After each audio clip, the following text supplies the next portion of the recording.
നമ്മുടെ ഓരോരുത്തരുടെയും ആരോഗ്യം മെച്ചപ്പെടുത്താൻ എന്തുകൊണ്ടാണ് ശരിയായ ഭക്ഷണക്രമം അത്രമാത്രം പ്രാധാന്യമുള്ളതെന്ന് ചിന്തിച്ചിട്ടുണ്ടോ? ഇന്ന് ഇതേ വിഷയത്തിൽ പ്രത്യേകിച്ച് നടി വിദ്യാ ബാലന്റെ അനുഭവത്തിലൂടെ നമുക്ക് പഠിക്കാം. അവർ പിന്തുടർന്ന ഒരു ആന്റി ഇൻഫ്ലമേറ്ററി ഡയറ്റ് ഇന്ന് വളരെ പോപ്പുലർ ആണ്. This is just inflammation. It's not really fat.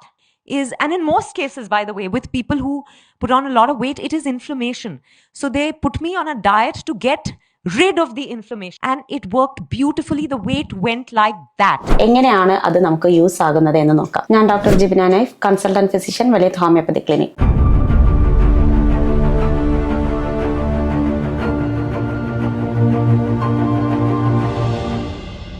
Vidya Balan Indian ചലച്ചിത്ര ലോകത്തിലെ പ്രിയപ്പെട്ട നടി.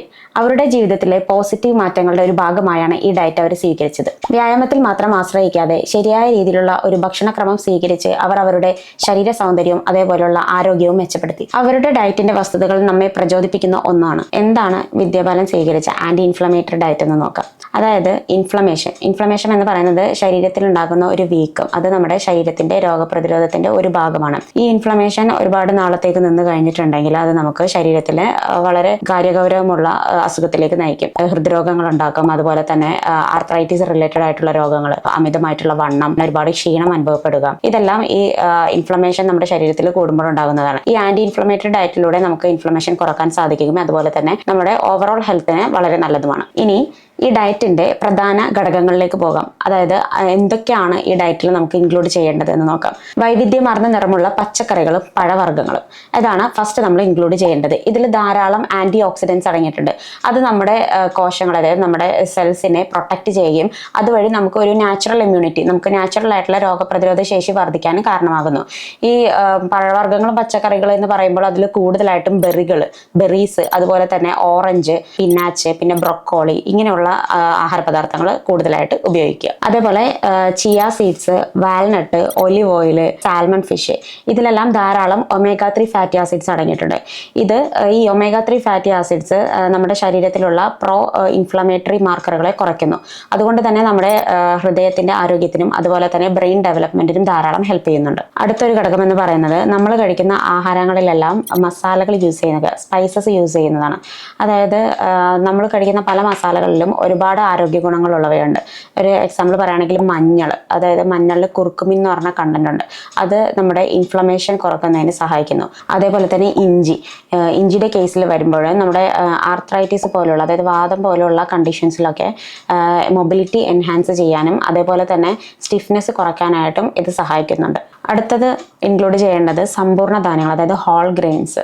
അതായത് പ്രോസസ്ഡ് ഗ്രെയിൻസ് എല്ലാം മാറ്റിയിട്ട് അതിന് പകരം ഹോൾ ഗ്രെയിൻസ് യൂസ് ചെയ്യുക. അതായത് സമ്പൂർണ്ണ ധാന്യങ്ങൾ കൊണ്ടുള്ള ഭക്ഷണ പദാർത്ഥങ്ങൾ കഴിക്കുക. അതായത് ഗോതമ്പ്, അതുപോലെ തന്നെ ചോറ് കഴിക്കാവുന്നതാണ് ഈ ഡയറ്റിൽ. ഇനി ഈ ആന്റി ഇൻഫ്ലമേറ്ററി ഡയറ്റിൽ ഒഴിവാക്കേണ്ട കുറച്ച് ഭക്ഷണ പദാർത്ഥങ്ങളുണ്ട്. അത് ഒന്നാമത്തേത് പ്രോസസ്ഡ് ഫുഡ്സ്, അതായത് ഈ പാക്കേജ്ഡ് ആയിട്ട് വരുന്ന processed foods, ready to cook, അങ്ങനത്തെ കുറേ ഫുഡ്സ് നമുക്ക് അവൈലബിൾ ആണ്.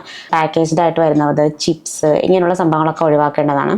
അതുപോലെ തന്നെ എക്സസ് ഷുഗർ, അത് കംപ്ലീറ്റ്ലി അവോയ്ഡ് ചെയ്യേണ്ടതാണ്. കേക്ക്, ഡെസേർട്സ്, ഒരുപാട് മധുരമുള്ള മധുരപലഹാരങ്ങളെല്ലാം കംപ്ലീറ്റ്ലി അവോയ്ഡ് ചെയ്യുക. അതേപോലെ തന്നെ ഡീപ്പ് ഫ്രൈഡ് ആയിട്ടുള്ള ഫുഡ് ഐറ്റംസ് കംപ്ലീറ്റ്ലി ഒഴിവാക്കേണ്ടതാണ്.